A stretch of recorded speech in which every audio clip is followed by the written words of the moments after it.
quite a common comment around meditation is, yeah, I tried that, it wasn't for me.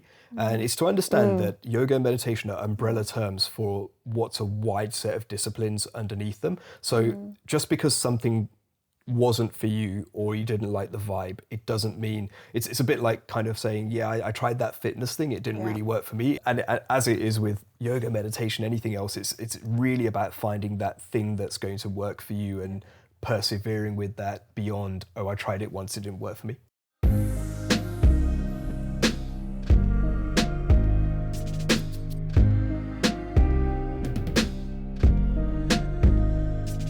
Hello, I'm Dr. Sheri Jacobson, and this is TherapyLab, a podcast dedicated to therapy, thought, and the art of mental well-being. In this episode, we are joined by Niraj Shah, founder of Mind Unlocked, to talk about his life and work.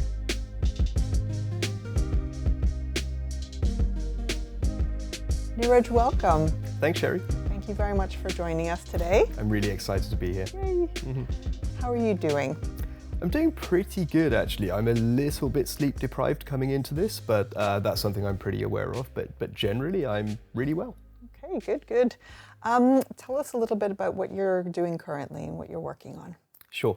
So I run a company called Mind Unlocked, and we take a very evidence-based and practical approach to mental well-being and mindset optimization. So that's really where most of my focus is, and the way that we do that, we started off by doing lots and lots and lots of events. It was very much my side hustle at that point a couple of years ago when I started it, and about a year ago I had picked up an amazing co-founder, and we took the decision to start sharing more of what we're doing online because we already had quite a good social media presence, and that translated into we launched our first online course earlier this year, and we're just going to be using the online side to share our message wider, because this is really designed for people with busy 21st century lives, people who describe themselves as pragmatic and a little bit skeptical about some of the stuff out there, and I am as well. So that's what I'm up to, and the plan for next year and beyond is just to grow that with more courses, more workshops,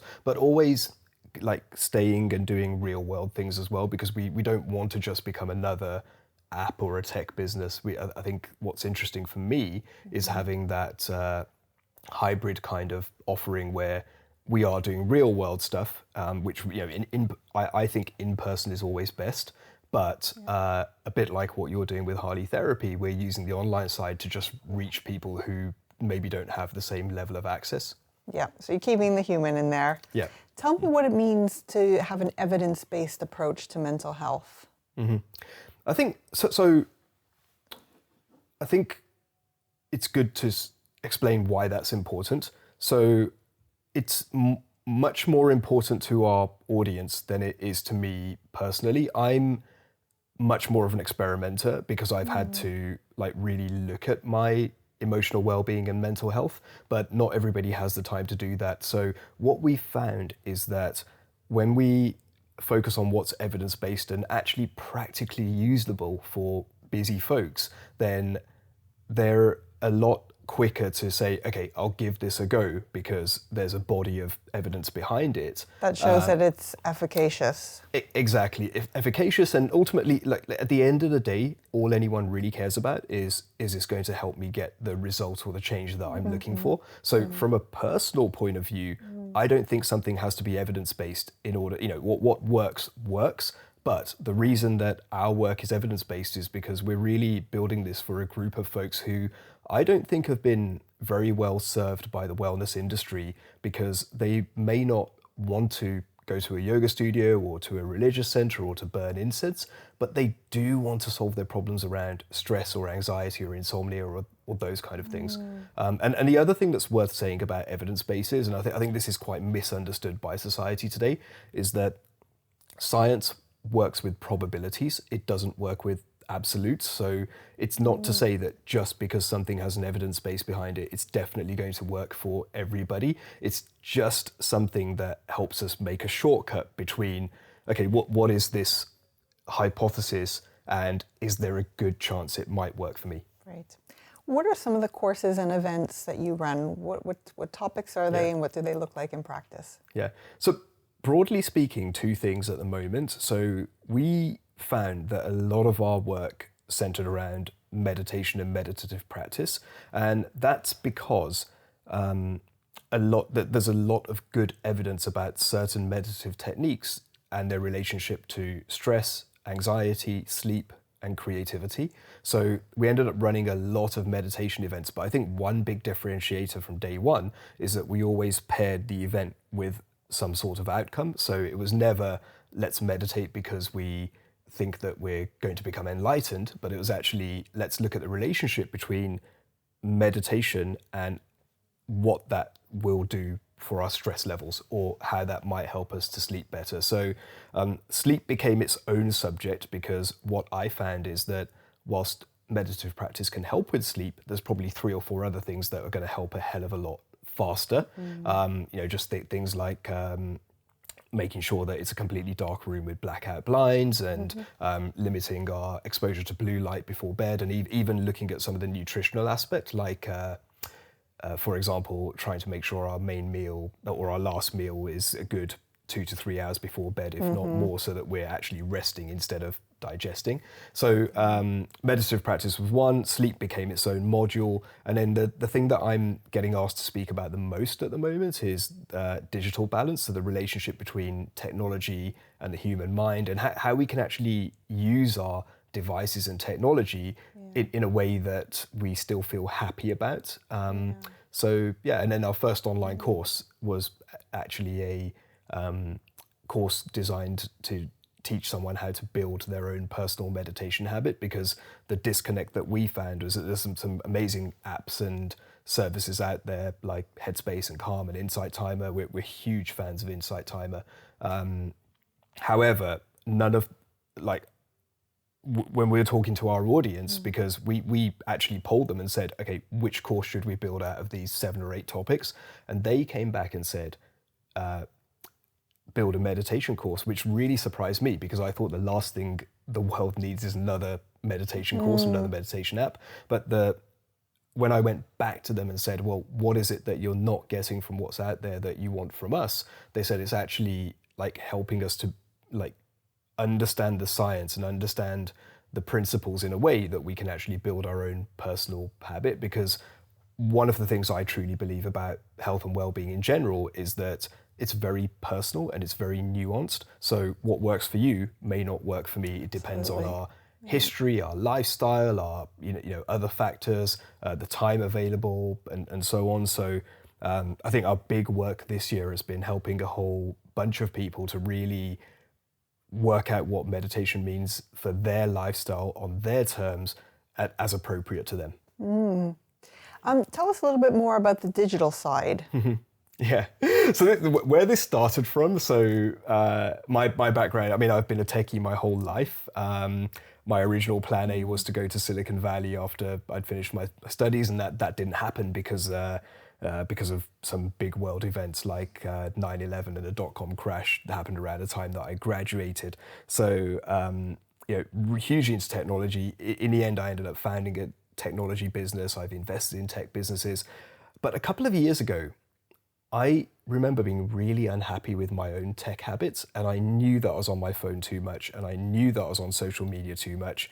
And I just started researching. I just started looking into, okay, well, what can I actually do about this? Because I don't want to do a detox. I can't not be on technology when I'm building another technology business. And I just started finding some really interesting insiders, ex-Google, ex-Facebook executives, who had started speaking out around the ethics around technology design and so on. And it was largely through fixing my own problems in this space that I started coming across principles and tools and tips, and I got to a point where today I'm really happy with my use of technology, and it's really under control, and it definitely doesn't drive me.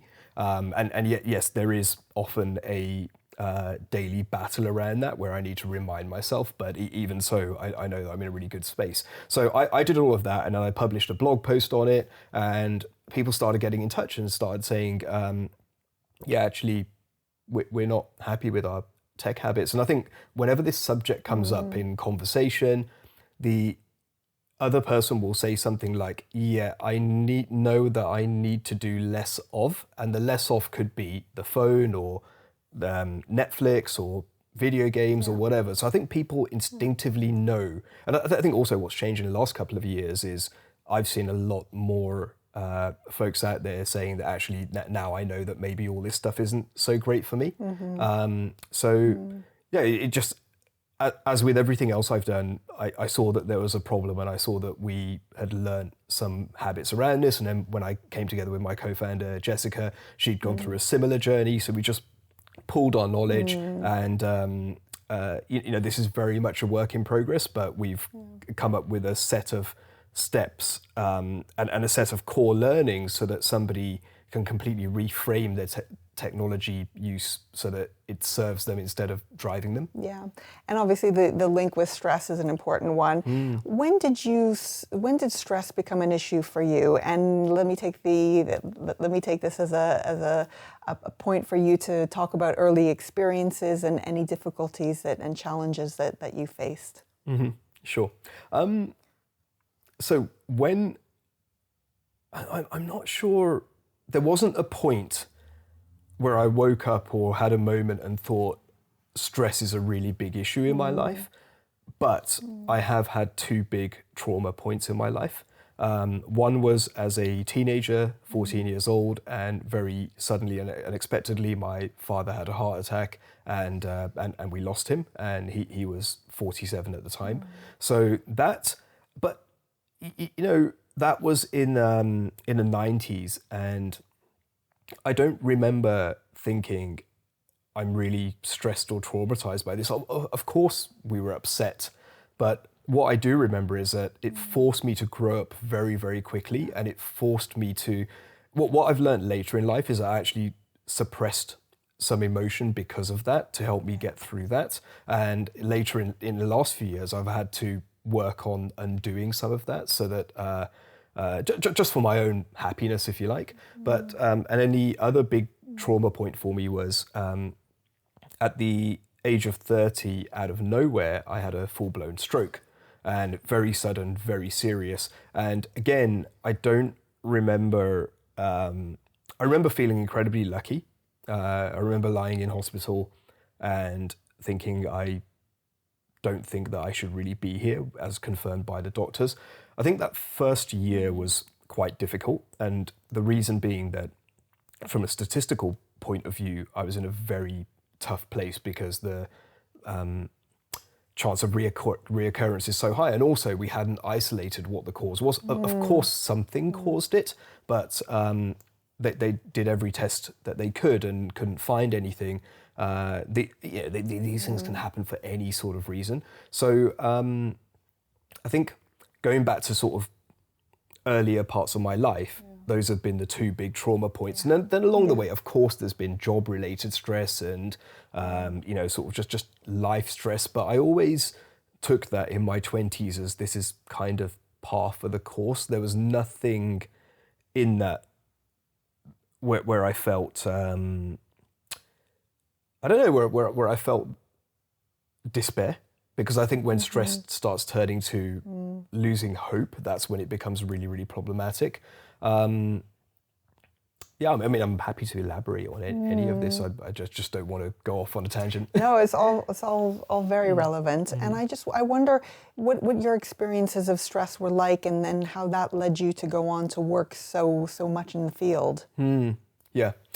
So I started getting interested in health in my late 20s when I stopped being able to get away with the things that I could get away with up until that point. And also because I worked in Hong Kong for a while, and this was before the credit crunch. So a very work hard, play hard culture, very fueled by alcohol. And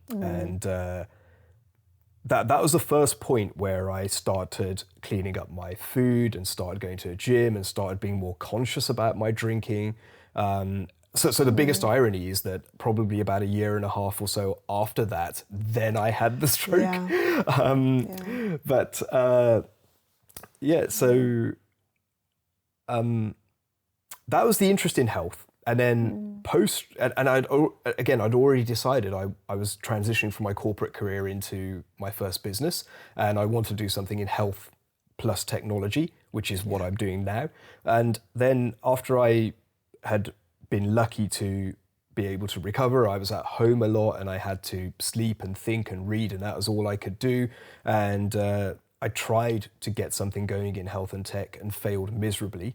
And I turned to real estate out of desperation, quite frankly. I wasn't that interested in it, but I figured I must be able to work out how to buy a rundown property and do it up and sell it and so on. And that was the start of my first business, which I still have 8 years later. And it was about 4 or 5 years into that business where I got it to a point where it was going well. And I thought, okay, I can either scale this business or I can change the way that it works so I'm less involved and go and do something else. And I did quite a lot of soul searching and thought, okay, what do I really want to do here? And it wasn't to become the next big real estate developer. It was actually, this has given me the learning and freedom to go and like do, all the things I didn't know about business, which is why I'd failed to get something going in the first place. I learned that through building this business. So about 4.5, 5 years ago, I decided, it was actually 2015, yes, just over 4 years ago, I decided, well, actually, I really want to do something in health. I really think this is actually why I'm here. I think this is why I'm still alive. The stroke forced an interest in health to become an obsession about health, vitality, what happens in our brains, some elements of neuroscience. And so it was a combination of one, this is what I really want to do. Like, this is what I really want to give to the world and really help people with. And the other side of it was understanding that we're living longer, but we're getting sicker younger. So to me, the economist in me, the investor, the entrepreneur, looked at that and thought, well, actually in solving these problems, like these problems are going to get worse before they get better. So there's probably, I can probably at least make a living here, if not actually make some really good money. So it was the combination of those two things that led me down this path. And then it was just looking at the whole wellness industry, and I started advising some wellness entrepreneurs, and I was looking at gyms and healthy cafes and all these different models. And at the same time, meditation had been a huge part of my life because it really helped me to be a better entrepreneur. When did you pick up the meditation? So it started with my neurologist was really ahead of his time. And when he discharged me from hospital, which was actually just St. Mary's, so not too far from here, and he said, the only two things I'm allowed to do until I've fully physically recovered were swimming and yoga. And I didn't have a pool that near to me, but I had a 2 by 1 meter space that I could do yoga in. And I'd done some as a kid, being of Indian origin, so it wasn't an alien concept to me. And so I basically started practicing yoga, and that led me to start dabbling in meditation because the two worlds are quite closely related. Of course, the original point of yoga was to prepare us for meditation. So I started dabbling in meditation, and then sometime after that, in my couple of years into my first business, things were going great, but it was very overwhelming, and then there was other things going on in my life, and I hit a bout of insomnia, and which was weird because by this point, like, I was so on point with my food and with my exercise and with my stress levels and all these things. And I tried a few different things and nothing was really working and we couldn't figure it out. And a friend said to me, well, look, you've been dabbling in meditation. Why don't you just commit to that and see what happens? So I committed to it and found some specific stuff related to sleep. And that first day, I slept slightly better. Next day, I slept slightly better. Within a few days, I'd got out of that sort of why am I exhausted phase. And then it just became, okay, it's just done that for me. What else can it do? And this is where the Mind Unlocked journey started, because it wasn't just what else can meditation do, but also what is the evidence base around this? Who has written about this? I was curious myself because that's kind of my starting point with anything. It's just the way that my mind is wired. And I just discovered that it could help me with my attention span, it could help me with my stress levels, and it just became a really great secret advantage that felt like it was, I think it almost gives us modern day superpowers, like actually being able to concentrate on something, or actually being able to manage our superficial stress levels. How did you go about learning yoga and meditation? Did you have any guidance? Was it self-directed study? Yeah, so this is an interesting question. Like I said, I had some childhood practice, so I wasn't unfamiliar with the ideas. But coming back to it as an adult after a sort of more than 20-year break, whilst I explored the interest of like restaurants and drinking and all of those kind of things, I came back to it. So the first thing I did was I did like a 6-part foundation course, because we have a good yoga center near us, and I did that. So once a week I went for 6 weeks, and that was great. And I remember after the first time I had done one session, I just knew that I'd done something great for my body. I just felt good. But the difficulty was, of course, I was in this very dark mental place. I just had a stroke, and I didn't want to be around people, especially people I didn't know, and I was petrified of being asked questions like, innocent questions like, oh, who are you? What do you do? Because the only answer I had to that is, I don't know who I am. I don't know what I do. And I just had a stroke and I'm 30. So after those 6 weeks, I started practicing at home, found some stuff on YouTube. None of it was that great. And then one day I stumbled upon Tara Stiles. And so she's a American yoga teacher, and I remember thinking everything she's saying, it fits with my philosophy of life, because it wasn't about the dogma, it was about feeling better, and it was about simplifying things and making them accessible. So that then for the next several years it became a self-practice, and she was effectively my teacher, if you like. And it never once occurred to me that this is a real person who lives and breathes somewhere else in the world. So then a few years later, I actually met her and we got to know each other, and now we're friends, which still feels a little bit surreal. But so that was the yoga side, and then the meditation side. So through yoga, I'd started learning a little bit about meditation, and there's meditative elements of yoga, for sure. And I remember when Headspace was a fairly new app, I'd tried that. So I dabbled in a few things like that because I was interested in the ideas. But what I found, a recurring feature of my life, is that interest will open a door to something, but something happens when it's forced to happen. So, when the insomnia hit, then it was like, okay, now I need to. And again, the irony is the app that I turned to was Calm, which at the time was a very small app.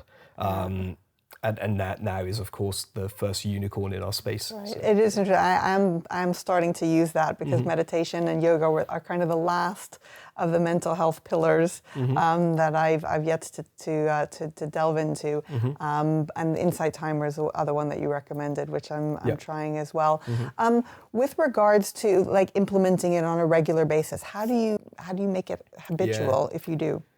So this is the tricky one, because I see so much misinformation in the meditation world, and it's normally very well intentioned, but I've seen things like, you must meditate for 30 minutes a day, you must meditate at 6 a.m, you must meditate twice for 20 minutes, and it all comes from like a really well-intentioned place, because it comes from that lineage, and that's the best of what they've learned. But I think in a way that it's taken us a while in the West to realize that what's appropriate, taking a yoga example, what's appropriate for an 18-year-old Indian farmer boy's body is maybe not the right thing for a 40-year-old Western female to be doing on a regular basis. So in that same way with meditation, I think one of the failures in meditation has been really to open this up as a relevant practice for Western audiences in a way that's adapted from the traditions. And I think that's because a lot of teachers don't want to go against the traditions that they've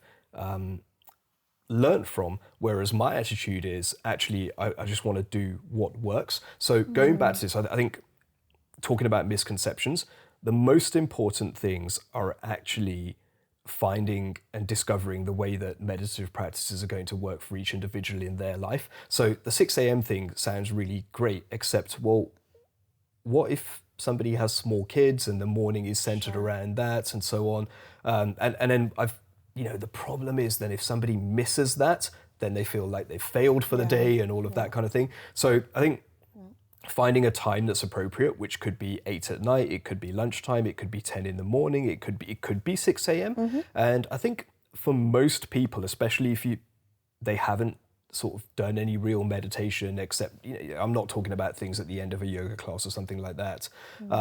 Like 5 to 10 minutes is a really good amount of time to start with. It's a really manageable amount of time. So with our online course, one of the really important pieces is that the whole thing takes 15 minutes a day. And that's the learning and the meditation. It's not, so we're layering information on top of it. I think there's a huge misconception that meditation needs to look a certain way. So, you see my fake meditation photos where I'll be on Instagram. Them. They're awesome. Yeah, and I'll be like this somewhere. But what I'm poking at on is Tower Bridge or otherwise. Yeah, exactly, on Tower Bridge or otherwise. And see the Tower Bridge thing. So, that was amazing. Tell us about that if you can. Yeah. So this was part of Transport for London and Mayor of London initiative, where they were shutting down parts of the city to basically shine a light on air pollution and the climate change issues and so on. And I was really fortunate that I was asked to lead a meditation on Tower Bridge that morning. So they basically shut down the whole of Tower Bridge. My friend Julie ran a yoga practice, and I closed it with a meditation session. We had more than 1,000 people there, which was just amazing. But I'm glad you brought it up, because even for that, I actually spent most of the meditation on the stage. We had a circular stage in the middle of Tower Bridge, and I spent most of it on my feet, looking at the crowd, seeing what's going on, seeing how I need to adjust, seeing how, seeing what I need to do. And the photographer she's photographed me a few times before, she actually said, when can I take photos of you? Because she knows that I'm a bit particular about photos during meditation. I'm not a big fan of photos being taken of people meditating. I just think it's a little bit private. But I said to her, well, between minutes 6 and 8, we've got a long silent section, and I will pose for you. And that's exactly what we did. And it's really important that I'm vocal about that as well, so that we're separating what looks nice for a picture versus what's really happening. So that was a whole Tower Bridge experience. It was magical. Going back to the meditation thing, just super briefly. So I think 5 to 10 minutes at a time that works for you. Totally fine to start with an app. I've heard ridiculous things like, well, if you're meditating with an app, it's not real meditation. If it's guided, it's not real meditation. So apparently a guided gym session isn't a real gym session. Right. Is that how it works? Right. A guided therapy session isn't a real therapy session. It's just ridiculous. I think the most important, and then it's really useful to understand some of the science behind it, because I think that gives us some confidence that what we're doing is working. Because again, if you haven't been to the gym for a long time or never, you're not going to get ripped off the first or lose the weight off the first session. So we've got enough faith in physical science that if we continue this habit over a period of time, we'll start seeing changes. And it's exactly the same with the mind, and I'm sure with some of the work that you do, but we just don't yet have the technology to give the hard measures on that. Yeah. But once someone feels the change, we know. And what works for you? So what's your regimen? From a meditation point of view? And yoga. So from a yoga point of view, I started going to loads of classes and getting to know loads of yoga teachers. Now I've gone completely back to a self-practice, so I'm mostly doing it at home by myself. Yoga-wise, I think actually I like to think about movement as a whole rather than this is the yoga compartment and this is the working out compartment. So I start my days with movement, even if it's just 10 minutes, like that. That's a non-negotiable for me, just to, I'm not that young anymore either. So, just to get the blood flowing and the joints lubricated and so on. So some days that will be, that will morph into a full-blown yoga practice, 20, 30, 40 minutes. Other days it will just be 10 minutes of mobility and stretching. From a meditation point of view, I experiment an awful lot. So I've got a few go-to practices that I stick with. But in terms of like what I'm doing from a meditation point of view, it changes from week to week. I tend to set aside 30 to 40 minutes. And I'm almost reluctant to say that because that's what's really appropriate for me, because this is my field and because I'm learning and experimenting and whatever. I'm not in the slightest saying that people need to start setting aside 30 or 40 minutes. I think that's entirely unrealistic. But in the same way that a personal trainer may work out, you know, for a couple of hours a day because they're, very, you know, it's, and then I'm really sort of open to, if I hear about a type of meditation, then I get curious about it and I'll experiment, I'll try it, I'll try and find, you know, what the principles of it are and go from there. But in terms of like what I think most people should do is just start with simple breathing-based meditations or mantra-based meditations where you're repeating a sound, or just find nice stuff that you like on Insight Timer or Calm or Headspace or wherever. And then if we go through a spell where we're off track and we're not able, we either forget or distracted or busy, and the self-criticism and self-critical voice comes in, what do you advise in those instances? Okay, well, what I advise is simple to understand, but not simple to do, which is just let it go. You know, so much of our anxiety and stress comes from dwelling on the past or imagining future scenarios. And actually, like, especially all the mindfulness focused meditation practices, they really help us to start anchoring ourselves in the present, because all we have is the present. All we have is what's happening here and now. Yes, it's sensible to look at the past and how we can learn from our mistakes. And it's sensible to think about the future and plan a little bit. But I think the majority of what's happening for most people is actually fretting about what we can't change in the past and worrying about, I've worried myself silly about so many things that never actually happened in the end. Yeah. So I think it's just about wiping a slate clean and understanding that what we do today affects all of our tomorrows. So let's just focus on today. On the here and now. Yeah. Any other self-care practices that you engage in and adopt on a regular basis? So I think again, being in a field I'm in, it's so important that we look after ourselves, and especially, you know, sort of running a young business where there's no shortage of things to do. So I think the most important ones for me is getting some movement every day.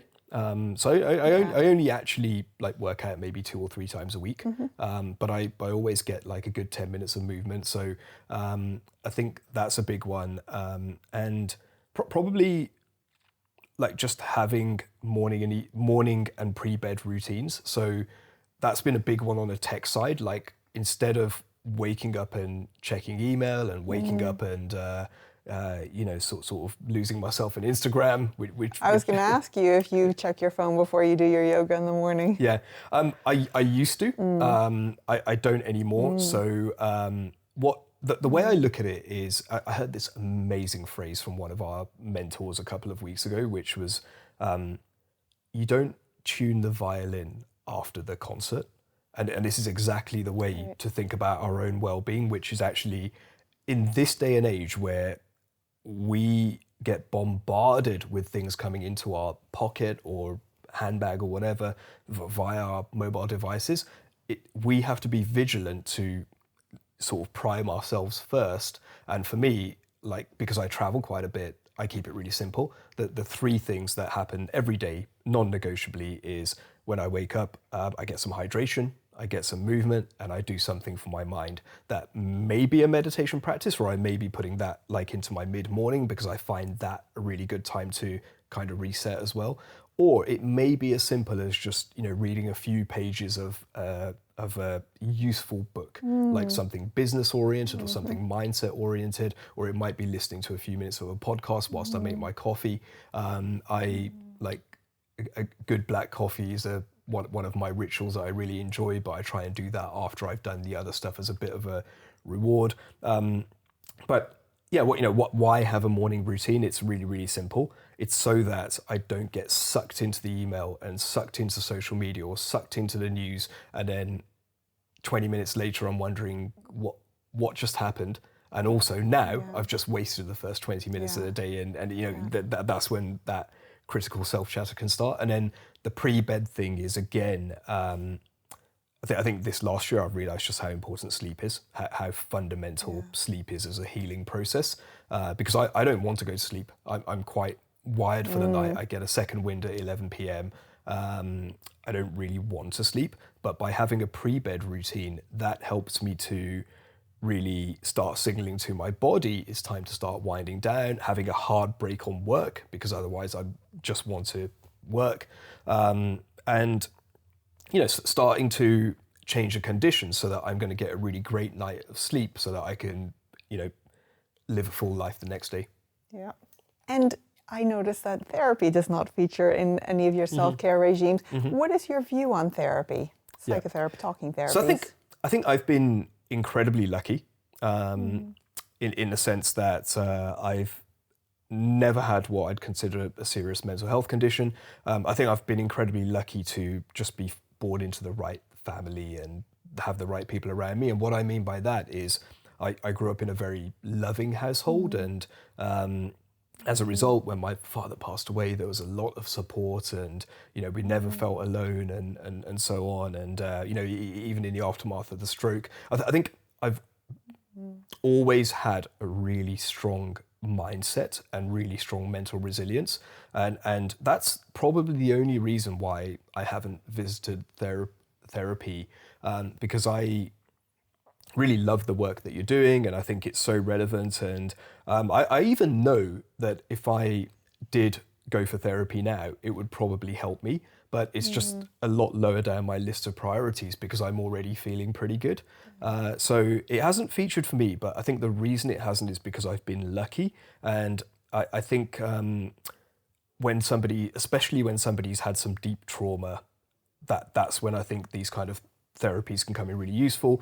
I think and this is just my subjective view, by the way, because I'm so I'm outside of my domain here, but I also get the impression that I know, for example, with males in the UK and the US, the biggest killer of males under 47 or 50, whatever it is us. And I know for a fact that a lot of that is because males don't talk and males don't share, and when they do, and when they feel safe to do that, it just takes a lot of the pressure off. It takes the edge off. So I think at the surface level, it's that, and then of course the specific tools you're going to be using to come and undo some of the childhood stuff. So yeah, that's kind of my view. Yeah. And of course, talking therapy is not the only therapy. Yoga therapy and meditation can be its own therapy as well, just in the same way as dance or music can be therapeutic in its own right. So part of talking therapy is the act of sharing with another and having a compassionate ear. Do you have close people around you who provide that to you and who you can confide in and serve the purpose of psychotherapy in a way? Yeah, to an extent. I mean, I guess I've been pretty good at solving my own problems through some of these other things that I'm doing, but I do have a really good entrepreneurial peer group, which is not something I've always had, and I think that helps a lot because I don't want to. The last thing I want to do is put entrepreneurs on a pedestal, but it's just a different set of pressures that are hard to understand until you have those pressures. So I think I've got a really good entrepreneurial peer group, and then I've got I've got a wonderful spouse who's just been super supportive. That helps. So I think what I'm trying to say here is I very rarely have the conversations of the likes of hey, I'm going through this problem, how can we, etc. But I feel very, very supported, and I feel like I could have those conversations, and when I have needed to have those conversations, then the people are there. Lovely. Yeah. So back to self-care and habits. Is there anything unexplored for you? Anything that you're looking to try or to work on? I just started lifting weights after like almost 3 years off. So it's been about 2 months back in, and I've always hated the gym before, like never enjoyed it. I was like, I'm just doing this because it's important, and because again, getting a little bit older, I know how important strength training is to, for our bone strength and, just our ability in life. But the difference, and this is why I bring it up, the difference is, for the first time, I'm actually really enjoying the gym. And the only thing that's changed is my attitude around it, because in the past I used to see it as this is a chore and I don't want to do it, but I'll do it, whatever, and it's resistance. Whereas now I actually see it as this is the one time where I'm getting a true break from the world, where I'm not in charge, where I'm just being told what to do by somebody else. So I see a trainer once a week. Again, very fortunate to be able to do that. So it's one, that, and two, it's that present moment awareness where my sole thing I'm trying to do is be the thing that's happening. And it's amazing, because like after this long hiatus, I thought it's going to take months to work back up to the level I was at. And I'm already beating all my personal best just because my attitude around it's changed. So I think that's taught me a lesson about sort of the way we perceive things has a profound effect on our own sense of well-being in those things. In terms of things that are unexplored, I mean, I'm just really interested in where the world is going, really interested in where technology is going. As you know, I'm very heavily involved in the whole technology for mental health and emotional well-being movement. It's like simultaneously exciting and scary. Exciting because we can democratize access to emotional well-being, because again, up until now, the problem has been that it's just come down to luck. Where were you born, what resources you have, all that kind of thing. So we're already seeing through, again, some of the things that you're doing as well. Like now there's a different access point where people who previously may not have had access to therapy can have it. But it's scary because all of these things are so open to manipulation and abuse, as we're seeing in the tech world. So I think the rest of my life is going to be about staying very close to that conversation and doing what I can to be a positive force in that. Which is great that you are at the cutting edge. And I wonder if there's any light that you can shed for those people who are less involved in the tech world that overlaps with mental health. Any wearable devices? I notice you're wearing a ring. Does it do anything with regards to monitoring stress levels, or any other devices, or talking about biohacking before that you can shed light on? Yeah, for sure. So this ring is called the Aura Ring, and it's just it's a sleep tracker, but a very advanced one. So it will throw up a lot of the same data that a Fitbit or an Apple Watch may, but by basically taking the sensors at the finger, it's just way more accurate, but very optimized for sleep. So as an activity tracker, it's okay, but as a sleep tracker, it really comes into its own. So I'm glad you brought it up in a way, because I think, again, wearables, like for me, it's so good to have this because it gives me a layer of analytics on what's happening in my sleep in terms of my sleep efficiency, my sleep cycles, my heart rate variability, my resting heart rate, all of those kind of things. But the danger with wearables is that we start taking their data as gospel. So I know of lots of instances where somebody will have a ring like this or a tracker, and they'll wake up and they'll feel good, and then they'll look at their data, see that they slept awfully, and now you feel bad, which takes away the whole point. So I think a really important point with wearables is what I do, and what I'd recommend is, first, when I wake up, I check in with myself. How do I feel? How do I think I slept? Et cetera, et cetera. Then I'll look at the data as an interesting layer on that, and knowing the limitations in that data as well.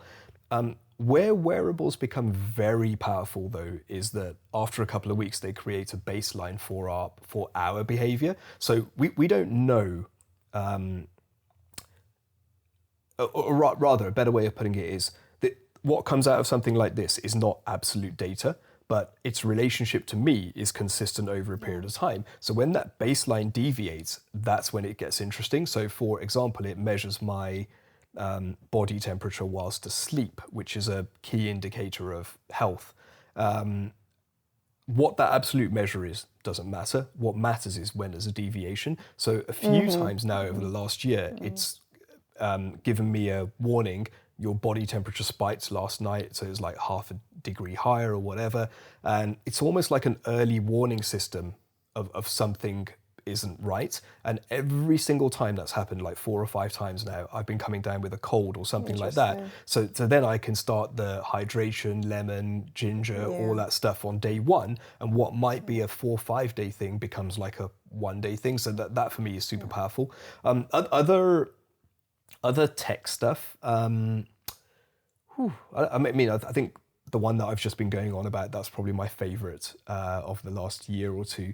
There's a whole bunch of stuff that's coming that is still kind of like relatively untested, but like I think portable EEG technology is starting to really get better and better.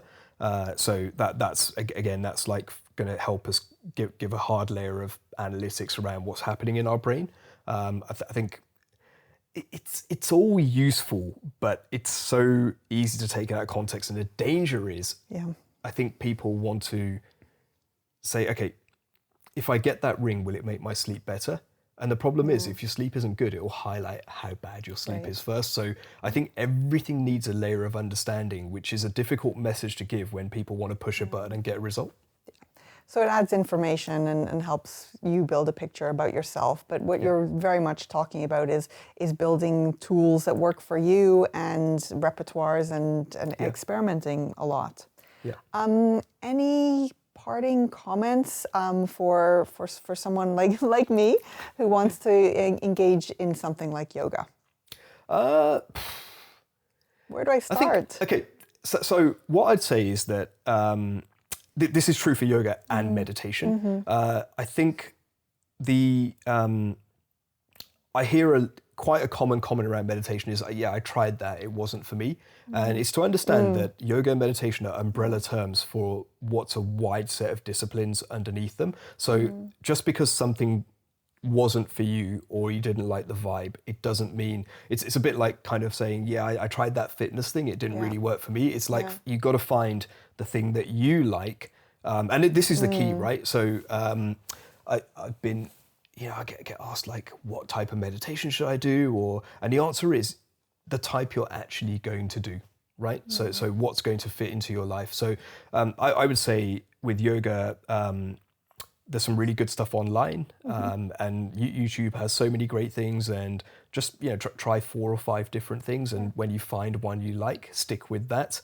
Or in the real world example, like go to a few different classes. So it might be that for the next month, once a week, I'm going to go to different ones, and it's all about finding that thing that resonates with you, from the voice that resonates with you, because there's all, the beautiful thing, the world we live in, everybody's so different. So whatever weird thing you're into, because of the online world, you can connect with another bunch of weirdos who are into that same weird thing.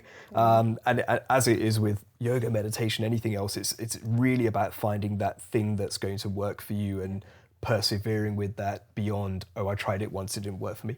Excellent advice. I really appreciate that. If people want to look up your course, where can they find it? So our website is the best port of call, so mindunlocked.co.